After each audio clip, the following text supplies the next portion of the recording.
Ella lo eligió a él en lugar de a mí durante el café de la mañana, pero mi partida le hizo darse cuenta de lo que había perdido. Éramos 7 en la mesa de la cafetería, pero solo 6 importábamos. La observé reír.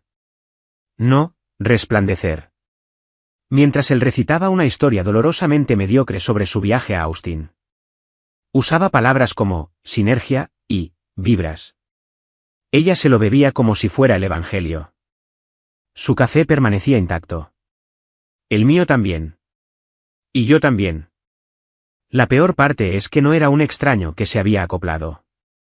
Fui yo quien pagó el Uber. La conversación bullía, pero el sonido a mi alrededor se distorsionaba como agua en mis oídos. Miré a mi izquierda. Ella estaba inclinada hacia él, con las rodillas giradas, el cuerpo abierto. Su mano descansaba cerca de su codo, como si la gravedad la atrajera en esa dirección. Se reían al unísono, como si fuera una coreografía ensayada. Dije algo sobre nuestro aniversario que se acercaba. Nadie lo oyó. No, ella lo oyó. Simplemente no lo reconoció.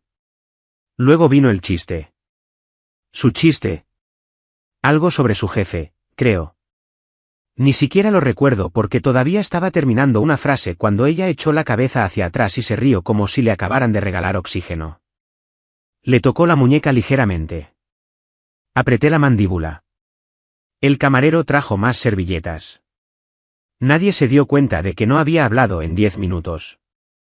Miró a través de mí cuando intenté tomar su mano, como si le estuviera tapando la vista. Así que me levanté. Sin anunciarlo, solo el sonido de una silla arrastrándose por el suelo de baldosas. Ella no se inmutó, ni siquiera una mirada. Salí de esa cafetería sintiéndome como si alguien me hubiera borrado de una foto en la que se suponía que debía estar. Y me dije a mí mismo que no volvería. Pero la verdad es que eso solo fue el principio de todo desmoronándose. La puerta ni siquiera se había cerrado detrás de mí cuando me di cuenta de que había dejado mi teléfono en la mesa. Pero no volví. Me dije a mí mismo, si se da cuenta, llamará. Si no lo hace, quizá eso me lo diga todo.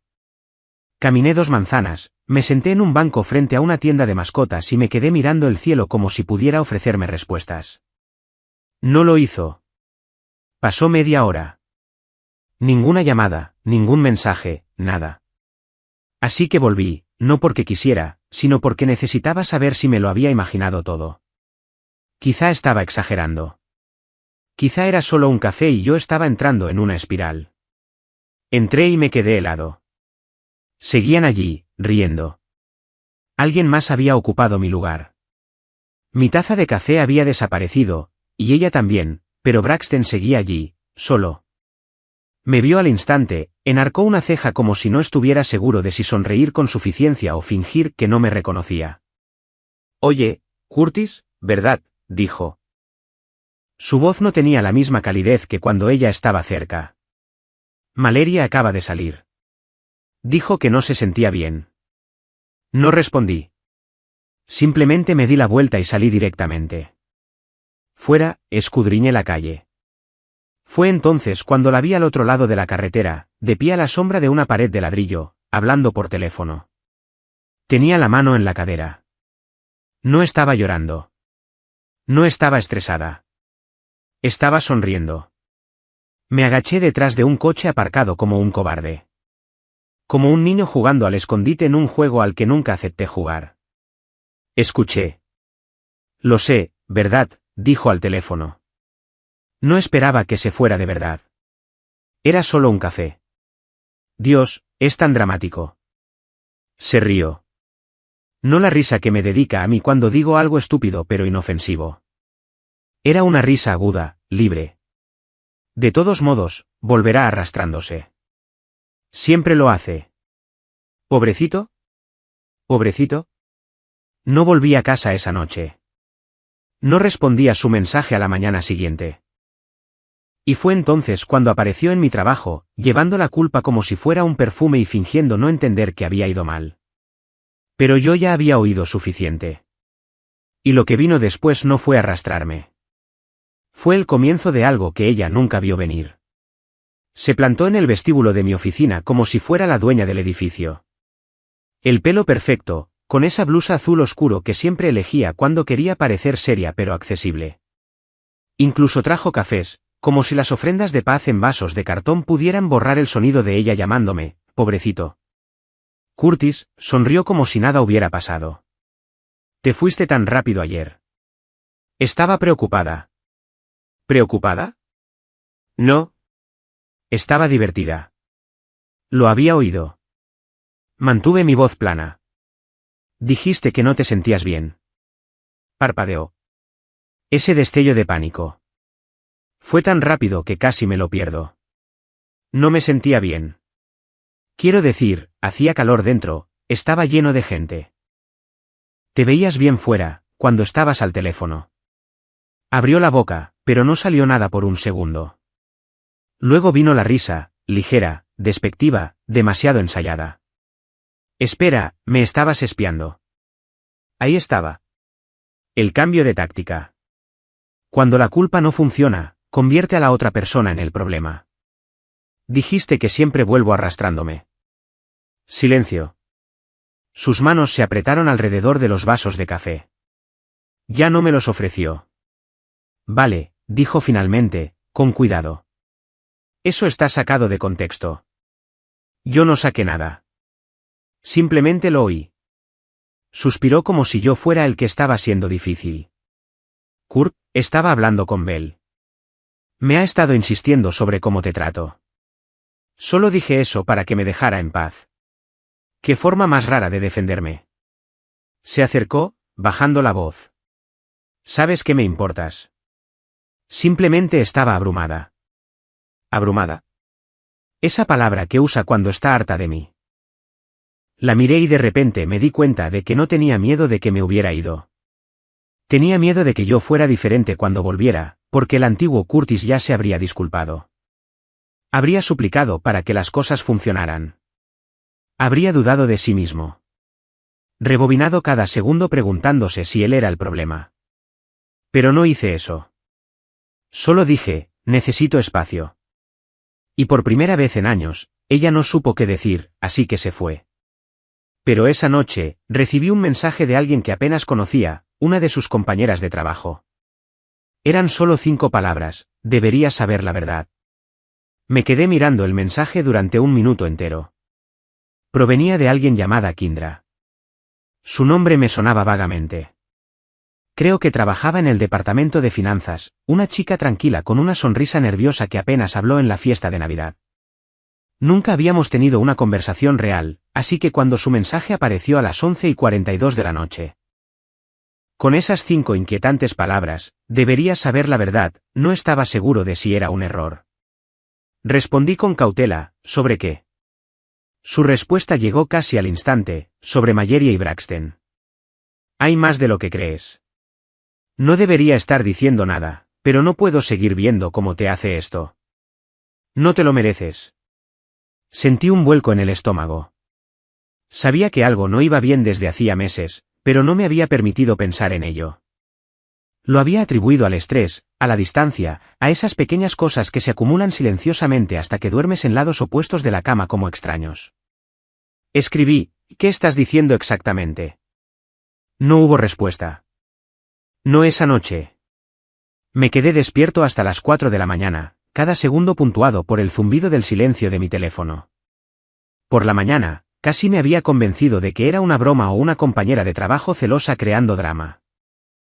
Pero justo cuando me dirigía al trabajo, llegó otro mensaje. Revisa el Slack de la empresa. Mira el canal del proyecto del mes pasado, específicamente el día del evento externo con el cliente. Desplázate hasta los vídeos subidos. Mira el segundo. Ni siquiera esperé a llegar a mi escritorio. Me senté en mi coche, abrí la aplicación e hice exactamente lo que me dijo. Tardé 30 segundos en encontrarlo. Era un vídeo corto, de poco menos de 1 minuto, publicado por un jefe de equipo resumiendo su cena del evento. Se suponía que era un recuerdo divertido del grupo de marketing cantando karaoke y haciendo el tonto. Pero en el fondo de ese clip, a través de la lente borrosa del teléfono de otra persona, se podía ver claramente a Mallory y Braxton al final de la barra, sentados demasiado cerca. Él le susurró algo. Ella se rió, Se inclinó y le besó la mejilla. Luego miró a su alrededor rápidamente y lo besó de nuevo. No en la mejilla, no fue rápido. Y no parecía que fuera la primera vez. Debo haber visto ese clip de 30 segundos al menos 20 veces. No porque quisiera, sino porque una parte de mí todavía no creía lo que veían mis ojos. Mi cerebro seguía susurrando, quizá no es lo que parece. Quizá es un ángulo extraño. Quizá fue un beso amistoso. Quizá. Pero no. Hice zoom hasta que los píxeles se difuminaron. Su mano estaba en la nuca de él. El pulgar de él acariciaba su muslo como si ya lo hubieran hecho antes, como si fuera una rutina. Cómodo. ¿Secreto? Me quedé sentado en el aparcamiento de mi oficina durante 45 minutos. Con el motor apagado, los dedos temblando. No estaba enfadado. Ni siquiera dolido, solo vacío. Como si la parte de mí que creía en nosotros hubiera salido a tomar el aire y nunca hubiera vuelto. Cuando finalmente entré, sentí como si todo el mundo pudiera ver a través de mí, como si lo supieran. Eso es lo que tiene la traición. Te sientes expuesto, aunque nadie diga una palabra. La gente sonreía, me preguntaban si había tomado mi café de la mañana. Asentí y mentí. Ni siquiera podía saborear el aire, mucho menos un expreso. Alrededor del mediodía, Mayerie me envió un mensaje. Mayerie, pensando en ti. Cenemos esta noche. Cocinaré tu plato favorito. Su truco favorito, comida reconfortante para suavizar los remordimientos de su conciencia. No respondí. Me reenvié el vídeo a mí mismo, luego lo borré, luego entré en pánico y me lo envié por correo electrónico a una carpeta privada, como si necesitara preservar la evidencia antes de que alguien atravesara mi pantalla y la borrara. Alrededor de las 5 de la tarde, Kindra me escribió de nuevo. ¿Lo viste? Sí, escribí. Lo vi. Hay más. Simplemente aún no lo sabes. Le pregunté qué significaba eso, pero dijo que no podía decir más por chat. Demasiado arriesgado, escribió. ¿Arriesgado? ¿Por qué era arriesgado contarme la traición de mi propia esposa? Salí del trabajo temprano, caminé a casa en lugar de conducir. Necesitaba el aire, aunque se sintiera como respirar a través de algodón húmedo. Cuando llegué a nuestro apartamento, me quedé fuera de la puerta durante 5 minutos enteros, escuchando. Ella tarareaba dentro, cocinando como si nada hubiera pasado. Abrí la puerta lentamente, entré. Sonrió como una mujer sin nada que ocultar. Pero estaba a punto de descubrir que fingir que todo está bien solo funciona hasta que alguien deja de fingir contigo. La cena era pollo al limón y romero, mi supuesto plato favorito, aunque silenciosamente me había cansado de él hacía años.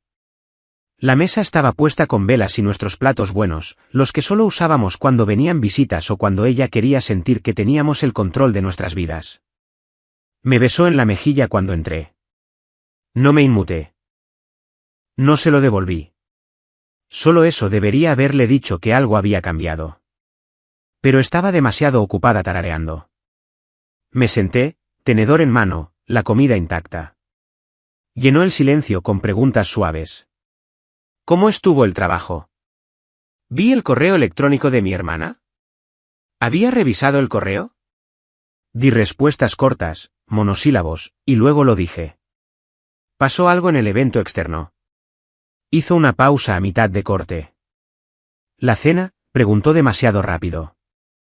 ¿Te refieres a lo del cliente? Sí, dije, ¿esa? Se encogió de hombros. Demasiado casual. No realmente. Tomamos vino, jugamos a algunos juegos. Ya sabes cómo va.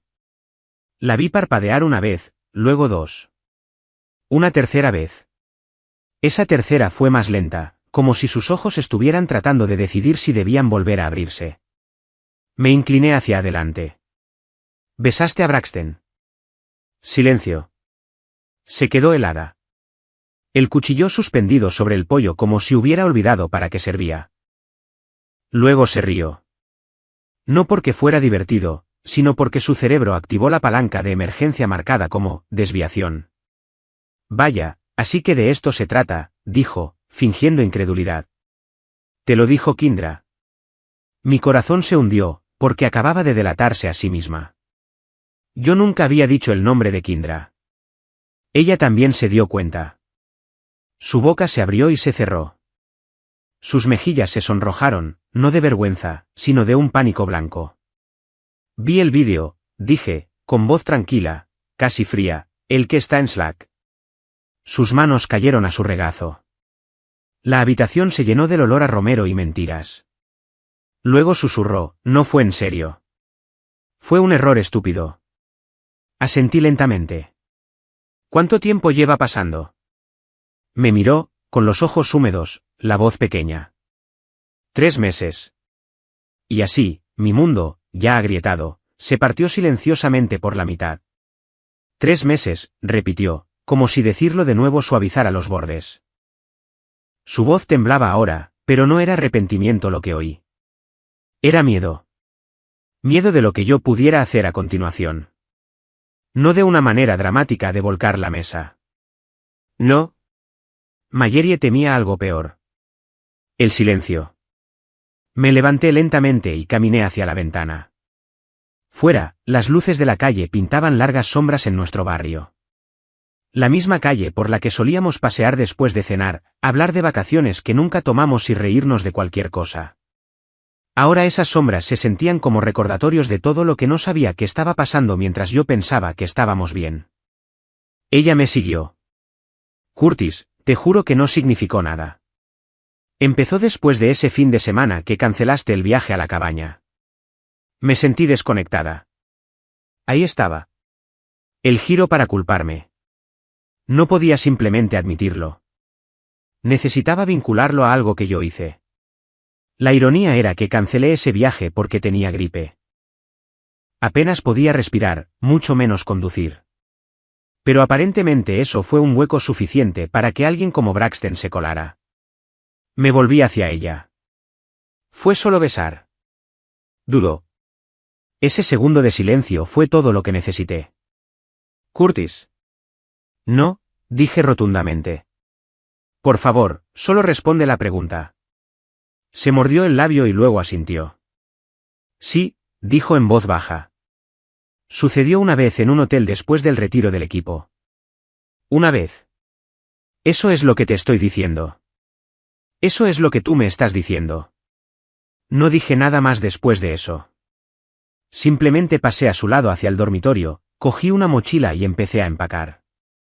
No porque me fuera para siempre. Ni siquiera sabía a dónde iba, sino porque el aire en ese apartamento se había vuelto demasiado pesado para respirar. Mientras cerraba la cremallera de la bolsa, ella se quedó en el umbral de la puerta, llorando ahora. No puedes simplemente irte. Hemos construido una vida juntos.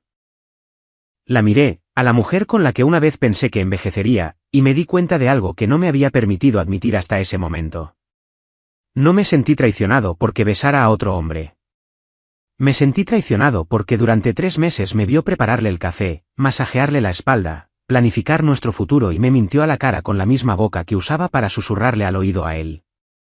Esa noche, me fui. Sin un plan, sin un adiós, solo un hombre reclamando el silencio que ella había llenado con la voz de otro. Es extraño cómo el silencio puede sentirse más fuerte que cualquier grito. Esa noche, mientras caminaba por la ciudad sin nada más que una mochila y un teléfono con poca batería, no me sentí derrotado. Me sentí despierto. No estaba en una espiral. No estaba suplicando. Ni siquiera estaba llorando. Estaba respirando. Por primera vez en meses, sentí que se me permitía hacerlo. Me quedé en un motel durante unas noches, de esos con letreros parpadeantes y máquinas expendedoras que se tragan tu dólar. No era mucho, pero era tranquilo. Y en esa tranquilidad, empecé a escribir. No correos electrónicos, ni notas de trabajo, solo pensamientos. Vertí cada sentimiento que había enterrado bajo años de intentar mantener las cosas normales. Mayerie me escribía todos los días. Largos mensajes emocionales, promesas, disculpas, amenazas, arrepentimientos. Pero nunca me preguntó qué necesitaba yo. Eso me dijo todo lo que me quedaba por aprender. Kindra volvió a contactarme. Me dijo que estaba orgullosa de mí. Dijo que había visto a demasiada gente quedarse callada solo para mantener la paz. Hiciste lo que la mayoría de la gente tiene demasiado miedo de hacer, escribió. Te elegiste a ti mismo. Ese mensaje me impactó. No volví. En cambio, me mudé a un pequeño estudio al otro lado de la ciudad. Apenas es lo suficientemente grande como para dar una vuelta, pero cada centímetro es mío. Compré una planta. Empecé a correr de nuevo. Incluso me uní a una noche de trivia en una librería cafetería. La semana pasada, mi equipo quedó en segundo lugar. Nos llamamos a nosotros mismos, los restos. Apropiado. Mayerie finalmente dejó de escribirme. Oí que la trasladaron a un departamento diferente. Quizá le vaya bien, quizá no. Pero eso ya no es mi responsabilidad. No digo que todo sea perfecto. Algunas noches todavía duelen. Algunas canciones todavía pican. Pero ahora, cuando me despierto, el aire se siente más ligero. El espejo refleja a alguien que no se esfuerza tanto por ser suficiente para otra persona. Porque finalmente, estoy aprendiendo a ser suficiente para mí mismo. Gracias por ver esta historia en Reddit Confessions. Ahora es tu turno. Cuéntanos en los comentarios. ¿Alguna vez te has quedado en silencio solo para evitar perder a alguien, para al final perderte a ti mismo? Y recuerda, a veces, marcharse no es el final de la historia, sino el comienzo de ser escuchado por fin. No olvides suscribirte para más historias como esta.